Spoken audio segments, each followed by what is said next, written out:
This is Indian Trails. It was a part of a huge expansion of Knott's, as a matter of fact, but a lot of it's been broken up. But I'll show you a little bit of what is still here, which used to be a part of it. It was a huge section that opened up. There's teepees and totem poles, and there used to be Native American wood carvers, and the only thing that really remains as far as performance-wise is the Indian dancers.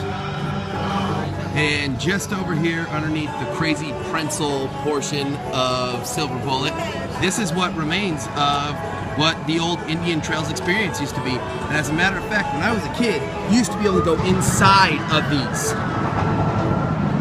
Both of them, and hear old Native American stories and fables and tall tales and everything from making medicine, talking about medicine men, talking about old times, good times, new times, telling the future, having fires burning in the middle.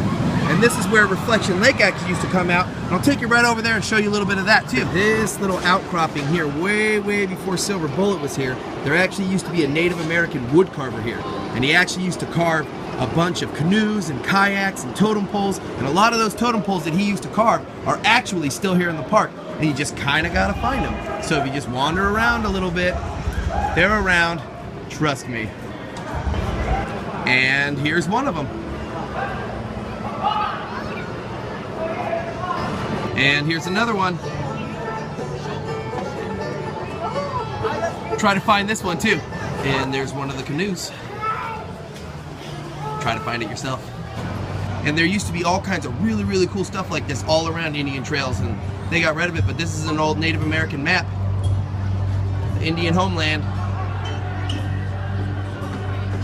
And Knott's is somewhere right there. So a long time ago, before me, you, and other people, right here there was a berry farm. But Mr. Knott decided to sacrifice it all to build this incredible ghost town we have here today. As a matter of fact, this is the Gold Trails Hotel, the actual one that Walter Knott brought here. And this is the first building that was ever built as a part of Ghost Town. Way before the blacksmith or any of this Main Street downtown or any of the Peekins or anything like that. This humble little hotel sat here and people could come in and buy little gifts while they were waiting for what? Chicken dinner. So all throughout Ghost Town there's these little buildings, and if you look inside there's these wooden carved figures, and it's actually a little throwback to what used to be going on during in the Old West. And as a part of the 75th anniversary of Ghost Town, they're actually going to open these up to the public, and you'll be able to come in here where they used to buy and sell gold, do smelting. You could actually come in here and you could stake a claim and all kinds of cool stuff. There's a ton of them, and we'll actually film some of them. Actually, let's go over to the laundromat right now. And there's the laundry sign. I think at this point he's pretty much ironed straight through that shirt, but it's as to be expected after 75 years of ironing the same exact spot.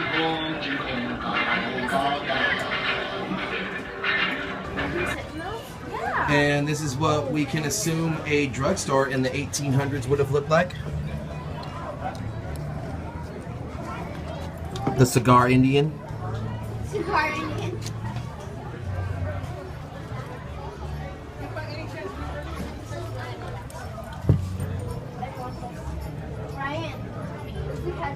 The museum quality collection here is just astonishing. But it may all actually go away when they do Ghost Town Come Alive. And this here is the sheriff's office, where you can come to catch a crazy game of poker. And when Ghost Town comes alive, all these characters will actually be actors. And you can go in there and watch the poker game go down. And the blacksmith, we all know, is a functioning blacksmith shop, but it's still kind of like an old part of the Peekins. And it's the blacksmith, just from a different angle. Yeah. A better angle at that, right? I think so. What are you making?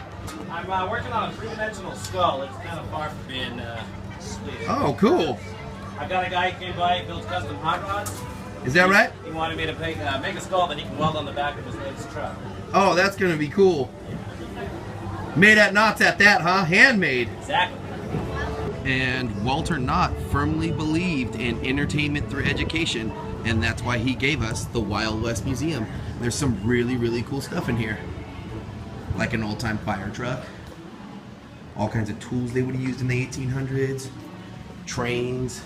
The original head to Sad-Eye Joe. Right, yeah. And don't forget to visit the outhouse. You know.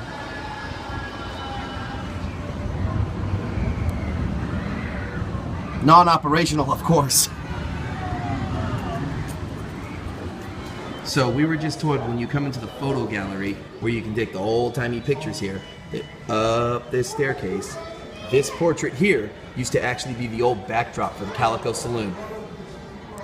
I am standing in front of a train called Old Betsy, and actually, Mr. Knott himself found this train in Death Valley, just sitting there. He thought it was abandoned, so he took it on a truck and put it here, and it's been standing here ever since.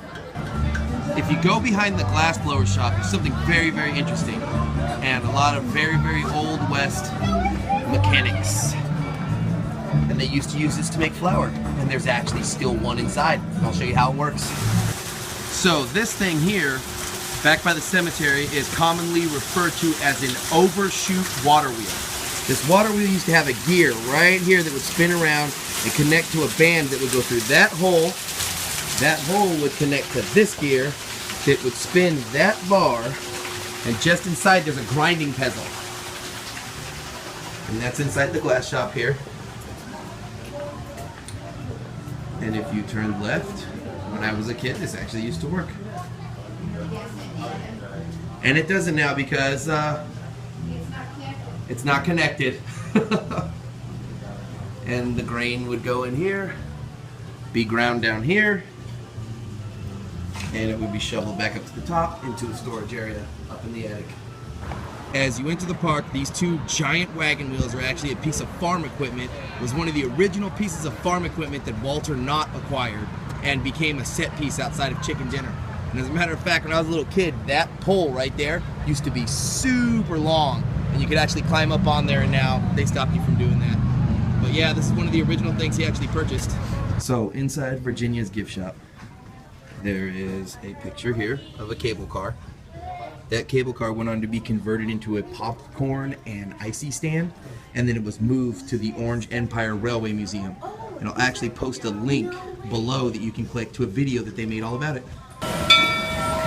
Now, an interesting fact about Engine 41 is that when you look at the four running wheels, the center ones here don't have the fins on them to keep it on the track. Because when it used to run in Denver, little peel out there for us, when it used to run in Denver, the tracks were so narrow and so tight that it couldn't have the fins in the middle because it would just break the tracks loose.